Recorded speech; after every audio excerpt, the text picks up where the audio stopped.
Oy pre, balita ko may mga pangit. Isa, parating na yun na mapubuhay sa'yo. Halika na, kuya. Bubuli na naman nila ako.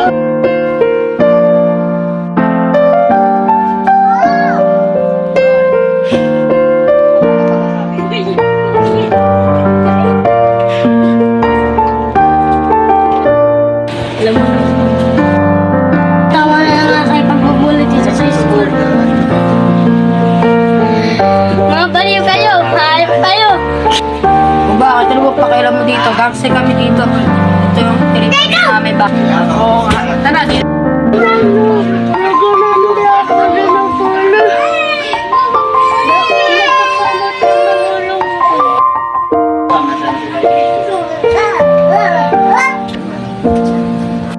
Kailangan mo nagkamata.